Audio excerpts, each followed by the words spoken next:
फडणवीसांना माझा बळी घ्यायचा आहे का असा थेट सवाल त्यांनी केला। हे सगळं देवेंद्र फडणवीसच करतायत असं सुद्धा मनोज जरांगे पाटील यांनी म्हटलेलं आहे। तर सलाईन मधून विष देण्याचा प्रयत्न फडणवीसांनी केल्याचा गंभीर आरोप सुद्धा जरांगे पाटील यांनी केला आहे।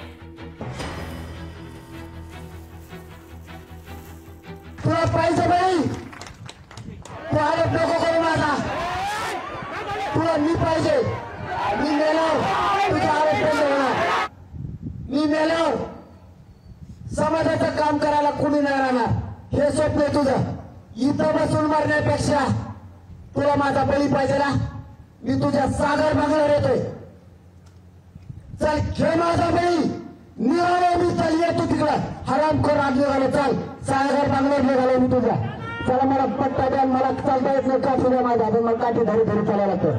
देवेंद्र फडणवीस तुला बळी पाहिजे ना, माझा बळी घे, मी सागर बंगल्यावर आलो तुझ्या। हे सगळं देवेंद्र फडणवीस साहेबांचं षडयंत्र टोटल। देवेंद्र फडणवीस जर साहेब म्हणले तर 1 मिनिटात सगळ्या सोडीच्या अंमलबजावणी एकनाथ शिंदेना हे दोघं करू देत नाही, परफेक्ट माहिती। याच्यात त्याला सांभाळायला मुंबईत देवेंद्र फडणवीस सुद्धा 2-3 आमदार आहेत, हे पण मराठ्यांचे। हे सगळं षडयंत्र आहे।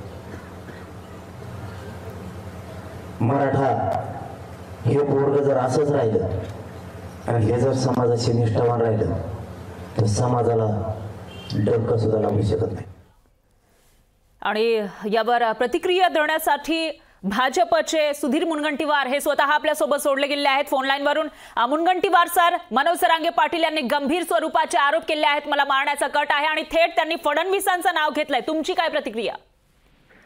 मला वाटते गैरसमजातून त्यांचे वक्तव्य आहे आणि असा देवेंद्रजी 5 वर्ष मुख्यमंत्री होते, पूर्ण महाराष्ट्र त्यांना ओळखतो, एक सभ्य सुसंस्कारित असं ते नेतृत्व आहे आणि मला वाटतं काहीतरी गैरसमज झाला असावा, कारण त्यांची आणि देवेंद्रजी तर कधी भेटही झाली नाही, गैरसमज झाल्याने कदाचित त्यांनी आरोप केले असावे। निश्चितपणे आज त्यांच्या मनात जो भाव आहे तो दूर होईल। मुनगंटीवारजी, त्यांनी फक्त आरोप केलेला नाहीये तर ते सागर बंगल्याकडे निघालेले आहेत आणि तुम्हाला माहिती असेल तर मागील 15-16 दिवसांपासून ते उपोषण करतायत, सलाईनवर ते जगतायत, तरी सुद्धा अशा अवस्थेमध्ये ते सागर कडे चालत निघालेत। आता त्यांची समजूत कशी काढणार? नाही, संवाद सरकार शेवटी प्रशासनाच्या माध्यमातून संवाद करत असते, संवादातून समाधानाकडे गैरसमज असते दूर होते। मला वाटतं की काही गैरसमज कधी कधी निर्माण होतात, दूर होते। पण गैरसमज तर आता त्यांनी या ठिकाणी बोलून दाखवलेले आहेत। मागील काही दिवसांपासून ते इशारे देत होते, मला माहिती आहे माझ्या विरोधामध्ये षडयंत्र रचलं जाते असं ते म्हणत होते आणि नावच जाहीर करणार असंही ते वारंवार म्हणत होते आणि त्यानंतर आता त्यांनी थेट फडणवीसांचं नाव घेतलंय। कोणावरही नाव घेताना आपल्याकडे काही त्याचे पुरावे असेल तर ते प्रस्तुत केलं पाहिजे। पुराव्याशिवाय आपण नुसतं नाव घेणं आपल्याकडे महाराष्ट्रामध्ये परंपरा नाही। मुनगंटीवारजी, मागील काही दिवसांपासून मराठा समाजातील नेत्यांकडून त्यांच्यावर गंभीर स्वरूपाचे आरोप केले जात होते। जरांगे पाटलांवर त्यांची प्रतिमा मलिन करण्याचा प्रयत्न केला जात होता आणि त्यातच आज त्यांनी हा थेट इशारा दिला नाहीये तर ते स्वतः सागर बंगल्याकडे निघालेत।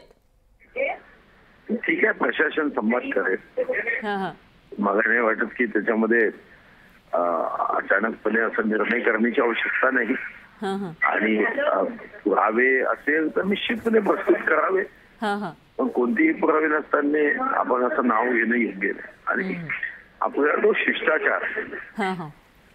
निश्चितच मुनगंटीवार सर, तुमचा मुद्दा लक्षात आला आहे। दरम्यान धन्यवाद, तुम्ही लोकशाही मराठीशी बोललात त्याबद्दल।